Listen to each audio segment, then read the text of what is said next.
Hello everyone. Today we are starting a new chapter of Unit 2nd, Heating Effects of Current. That is also known as Joule's law of heating. According to Joule's law of heating, whenever an electric current flows in a conductor, जब कुछ time के लिए circuit में current flow करता है, कुछ time बाद वो वायर गेट्स हीटेड, वो गर्म हो जाती है और इसी इफेक्ट को क्या बोलते हैं? Joules law of heating. अब वो हीट किस फार्मूले पर डिपेंड करती है? वो हीट का जो फार्मूला दिया गया था, H proportional to current square I square R is the resistance of wire, T is the time.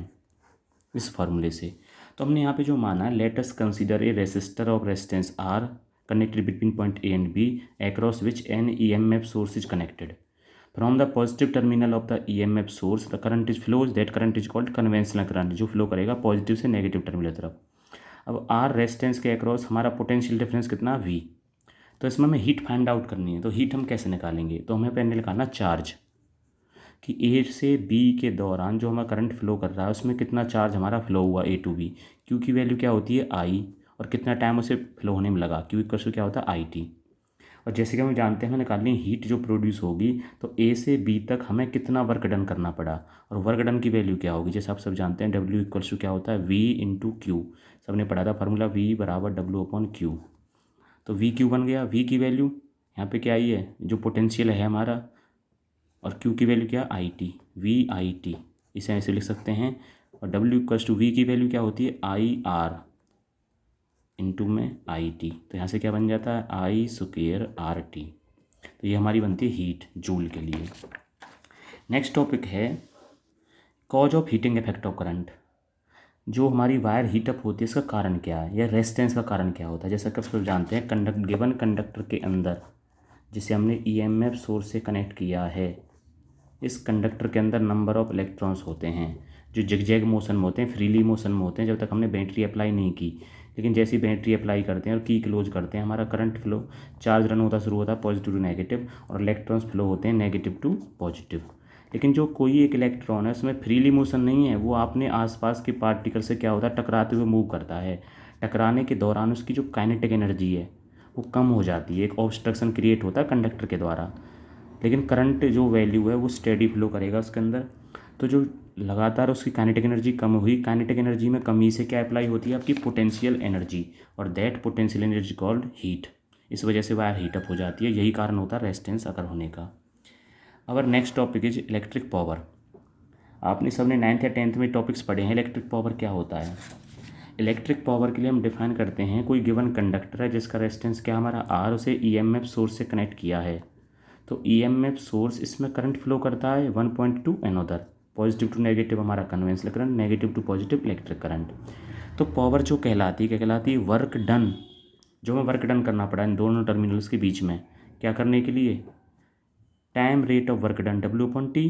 क्या करने में? करंट को रन कराने में इन दोनों पॉइंट्स के बीच. कन्वेंशनल की बात कर रहे हैं हम तो पॉजिटिव टू नेगेटिव, और इलेक्ट्रिक करंट की बात कर रहे हैं नेगेटिव टू पॉजिटिव.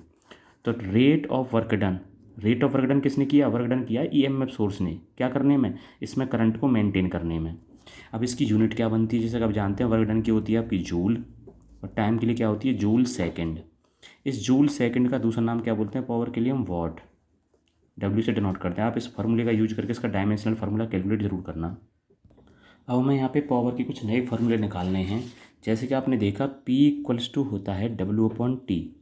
एक फार्मूला तो ये बन गया. अब यहाँ से आपको W की वैल्यू क्या पता चलती है? जैसे कि आप जानते हैं W की वैल्यू क्या होती है? V into Q. तो हम इसे क्या लिख सकते हैं? V इंटू क्यू अपॉन में T.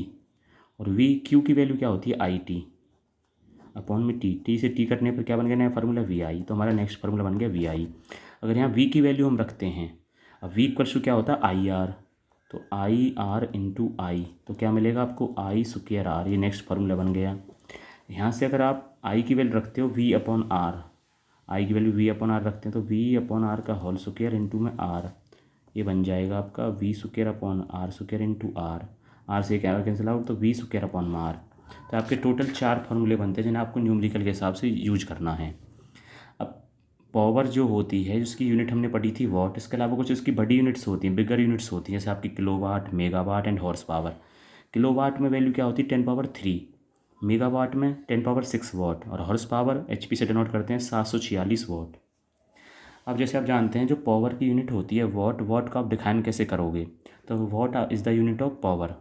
अब जो हमने फार्मूला यूज किया सेकंड वाला, P इक्वल्स टू वी आई, और V का मतलब 1 वोल्ट और करंट का मतलब 1 एम्पियर। इसका मतलब है किसी भी डिवाइस की पावर को आप 1 वॉट कहोगे अगर 1 वोल्ट पोटेंशियल डिफरेंस अप्लाई करने पर उसमें कितना करंट रन होता है, आपका 1 एम्पियर करंट फ्लो होता है।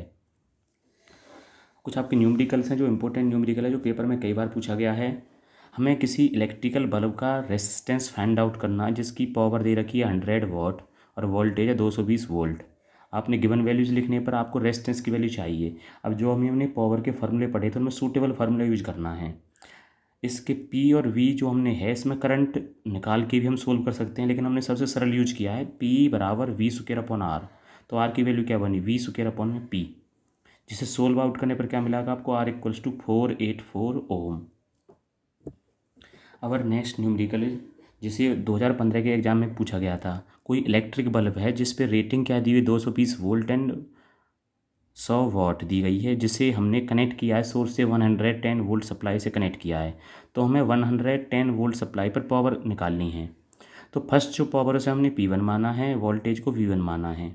तो यहाँ पे ध्यान रखना बच्चों, हमें करंट निकाल के उसे हम अगले फार्मूले में यूज नहीं कर सकते, क्योंकि 220 वोल्ट पे करंट अलग होगा, 110 वोल्ट पे अलग होगा। लेकिन जो बल्ब है उसका रेसिस्टेंस चाहे वो 220 वोल्ट है या 110 वोल्ट है, वो क्या रहेगा, कांस्टेंट। इसलिए हमने क्या निकाला, उसका रेसिस्टेंस, जो भी फार्मूला हमने यूज किया था वी स्क्वायर अपॉन आर, जो R equals to V square upon P, जिससे रेजिस्टेंस बना 484 ओम। और उसी का यूज करके हमने नेक्स्ट पावर फाइंड आउट किया। पावर का फार्मूला क्या होता है, वोल्टेज का स्क्वायर अपॉन रेजिस्टेंस। नई वोल्टेज क्या दिया हमने, 110 का स्क्वायर, और रेजिस्टेंस क्या 484, जिसे सॉल्व आउट करने पर हमें मिलती है वैल्यू 25 वॉट।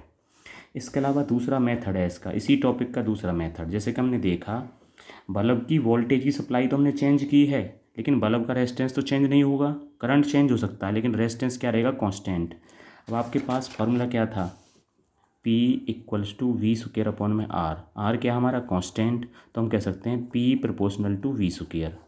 अगर फर्स्ट पावर के लिए बात करेंगे तो V1 स्क्वायर बनेगा, और सेकंड के लिए क्या बनेगा आपका, V2 स्क्वायर। इन दोनों को हमने यूज किया है, P1 proportional to V1 square, P2 proportional to V2 square. हमें चाहिए पावर P2, तो P2 अपॉन P1 हमने सोल्व आउट की, कितनी आई, 1/4, और उससे हमें सोल्व आउट करने पर आंसर क्या बनता है, 25 वॉट। तो आपको ध्यान रखना है इस तरह के क्वेश्चंस में, जब आपको वोल्टेज हाफ कर रखी हो 220 का कितना, 110, और पावर पूछी हो, तो आपकी जो नई पावर बनेगी गिवन पावर का क्या हो जाएगा, 1/4। 100 वाट का चौथाई हिस्सा क्या हो जाएगा, 25 वॉट। नेक्स्ट न्यूमेरिकल है, how much current is drawn by the motor of 0.5 HP। 0.5 horse power की कोई मोटर है, 220 वोल्ट सप्लाई से कनेक्ट की है, तो हमें करंट की वैल्यू चाहिए। हॉर्स पावर को हमने वॉट में कन्वर्ट कर लिया by multiplying the value 476 watt से। हमने फार्मूला पढ़ा था P equals to V I, voltage into current. तो I की वैल्यू क्या बनेगी, करंट की पावर डिवाइडेड बाई वोल्टेज, जिसे सोल्व आउट करने पर हमें वैल्यू बनेगी 1.69, जिसे हम लिख सकते हैं 1.7 एम्पियर। इस तरह के कुछ न्यूमेरिकल्स आप बुक से भी करने की कोशिश करना। Okay students.